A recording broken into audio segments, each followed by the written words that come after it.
حضرات گرامی، تفسیر در منصور، تفسیر کبیر، تفسیر روح المعانی میں یہ حدیث موجود ہے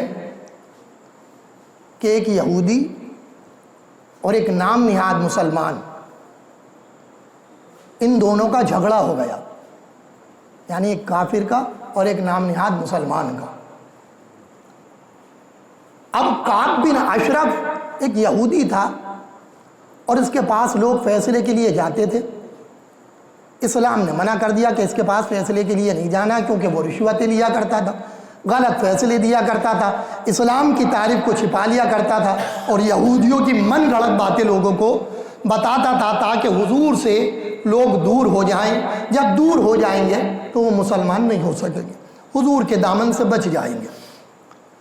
تو اس نے جو مسلمان تھا نام نہاد، آج اس بات کو سمجھ لینا، جو نام نہاد مسلمان ہوگا منافق قسم کا، وہ حضور سے دور ہٹے گا، اس کے دل میں حضور کی محبت نہیں ہوگی، وہ درود و سلام سے پرہیز کرے گا۔ جہاں حضور کی عظمت کی بات آئے گی اس کے چہرے پر خوشی نہیں آئے گی، جہاں حضور کی فضیلت کی بیان کی جائے گی وہاں اس میں وہ نقص نکالنے کی کوشش کرے گا، اس فضیلت کو گھٹانے کی کوشش کرے گا۔ اور جو حضور کا غلام ہوگا، سنی مسلمان ہوگا، جب حضور کا ذکر ہوگا آقا کریم صلی اللہ تعالی علیہ وسلم کا، تو اس کا دل بھی خوش ہوگا اور چہرہ بھی اس کا خوش ہو جائے گا اور وہ ہر بات میں حضور کا ذکر کرے گا۔ چنانچہ اس نام نہاد منافق مسلمان نے کہا کہ ہم کعب بن اشرف کے پاس چلیں گے، وہ فیصلہ کرے گا۔ لیکن اس یہودی نے کیا نہیں، پیغمبر اسلام محمد ابن عبداللہ امین ہیں، سچے ہیں، صادق ہیں، میں یہ چاہوں گا کہ وہ تمہارے بھی آقا ہیں اور مجھے ان پر بھروسہ ہے، ان کے پاس چلو۔ اب یہ صفتیں دیکھ لینا کس میں ہیں، میں صفتیں بتا رہا ہوں، اب یہ ٹٹول لینا۔ یہودی کہہ رہا ہے کہ پیغمبر اسلام کے پاس چلو، وہ امین ہیں، صادق ہیں، مجھے ان پہ بھروسہ ہے۔ اور یہ منافق مسلمان کہہ رہا کہ نہیں، یہودی کے پاس چلو، پہچانی سمجھ لینا۔ اب اس نے بہت زور لگایا کہ کعب بن اشرف کے پاس چلو، اور اس یہودی نے کہا کہ نہیں، میں تو حضور کے پاس چلوں گا، تم تو مسلمان ہو، کلمہ پڑھنے والے ہو، حضور کے دامن سے وابستہ ہو، تو پھر کیوں نہیں چل رہے؟ اگر تم سچے ہو تو تمہارا نبی سچا ہے، فیصلہ تمہارے حق میں آئے گا، مجھے کوئی اعتراض نہیں۔ اب یہ لاچار ہو گیا، اس کی باتوں کا جواب نہیں دے پایا، تو کہ چلیں رحمت للعالمین صلی اللہ تعالی علیہ وسلم کی بارگاہ میں چلتے ہیں۔ اب یہ دونوں پہنچے، حضور نبی کریم صلی اللہ تعالی علیہ وسلم نے فیصلہ سنا، جو بات ان کی تھی وہ سننی شروع کی، یہودی نے گفتگو کرنی شروع کی، معاملات سارے بتائے کہ حضور صلی اللہ تعالی علیہ وسلم بات اس طریقے سے ہے۔ حضور نے مسلمان سے بھی پوچھا، بظاہر جو مسلمان تھا اس کی بھی گفتگو سن لی۔ دونوں کی گفتگو سننے کے بعد آقا کریم صلی اللہ تعالی علیہ وسلم نے یہ نہیں دیکھا کہ یہ مسلمان ہے، حضور نے نہیں یہ دیکھا کہ اس نے کلمہ پڑھ لیا، حضور نے نہیں دیکھا کہ پانچوں ٹائم کی نماز پڑھتا ہے، حضور نے یہ نہیں دیکھا کہ اس کے چہرے پر داڑھی ہے، حضور نے یہ نہیں دیکھا کہ اس کا پہناوا اسلام والا ہے، حضور نے نہیں دیکھا یہ میری جماعت کے ساتھ ہے، حضور نے یہ دیکھا کہ انصاف یہودی کے ساتھ ہے، انصاف کافر کے ساتھ ہے، بات میں سچائی غیر مسلم کی ہے، بات میں صداقت یہودی کی ہے۔ حضور نے یہودی کے حق میں فیصلہ فرما دیا۔ یہ ہمارے نبی کا فیصلہ ہے، عدل ہے، انصاف ہے۔ اب جب یہودی کے حق میں فیصلہ آ گیا اور حضور نے فیصلہ فرما دیا، اب اس نے فیصلے کو ماننے سے انکار کر دیا، نام نہاد مسلمان نے۔ اس نے کہا نہیں، میں یہ فیصلہ نہیں مانوں گا، عمر کے پاس چلتی۔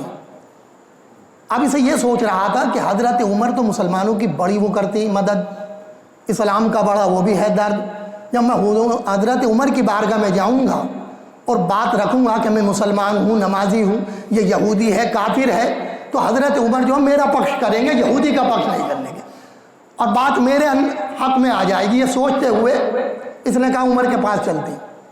اب یہودی نے کہا بھائی فیصلہ تو ہو گیا، بولے نہیں، میں تو عمر کے پاس جاؤں گا، کہ ابھی چلو، حضرت عمر کے پاس چلتی۔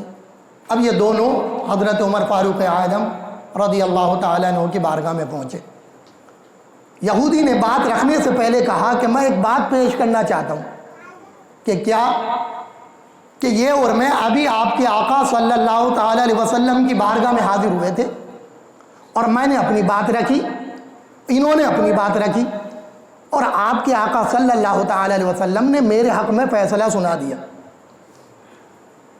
حضرت عمر فاروق اعظم رضی اللہ تعالی عنہ نے یہودی کی بات سننے کے بعد اسلام نہاد مسلمان سے پوچھا کہ معاملہ ایسا ہی ہے جو یہودی کہہ رہا ہے؟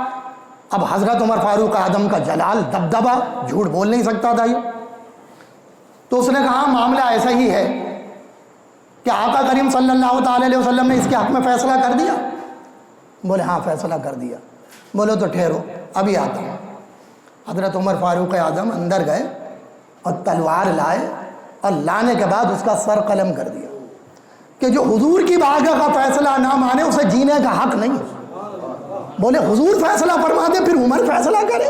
عمر کی کیا مجال جو حضور کے آگے فیصلہ کرے؟ اللہ اکبر۔ بولے تیرا فیصلہ یہ ہے کہ تجھے جینے کا حق نہیں ہے۔ حضرات گرامی، یہ اسلام کا پیغام ہے، یہ ہے اسلام، یہ ہے ہمارے نبی کی تعلیم۔ ہم چہرے نہیں دیکھتے، ہم داڑھیاں نہیں دیکھتے، ہم نمازیں نہیں دیکھتے، ہم ٹوپیاں نہیں دیکھتے، ہم یہ دیکھتے ہیں کہ انصاف کس کے حق میں جا رہا ہے۔ حضور کے غلام یہ نہیں دیکھتے کہ ہماری حکومت ہے تو کسی بھی ناحق کو قتل کر دیا جائے، وَلَا تَقْتُلُوا النَّفْسَ الَّتِي حَرَّمَ اللَّهُ إِلَّا بِالْحَقِّ، کسی بھی جان کو ناحق نہیں قتل کر سکتے، یہ اسلام کہتا ہے حرام ہے۔ اب حضرت عمر فاروق اعظم نے قتل کر دیا، خبر حضور صلی اللہ تعالی علیہ وسلم تک پہنچی کہ ایسا ایسا معاملہ ہو گیا، عمر نے ایک مسلمان کو قتل کر دیا، ایک نمازی کو قتل کر دیا، ایک پرہیزگار انسان کو قتل کر دیا، ہنگامہ برپا ہے۔ حضور نے بلایا، عمر کیا معاملہ ایسا ہے؟ حضرت عمر نے عرض کر دی ہاں حضور، آپ کی بارگاہ سے لوٹ کر آ رہا ہے، فیصلہ نہ مانے تو میرے نزدیک اسے جینے کا کوئی حق نہیں ہے۔ حضرت جبرائیل علیہ السلام حاضر ہوئے، اس وقت حضرت عمر کا نام عمر ہی تھا۔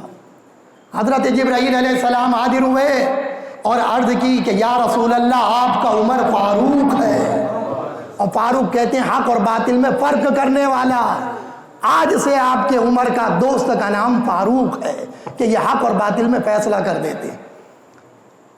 تو جو حضور کے ہو جاتے ہیں نا تو پھر وہ اپنا پرایا نہیں دیکھتے، وہ پھر یہ دیکھتے ہیں کہ حق اور سچ کیا ہے۔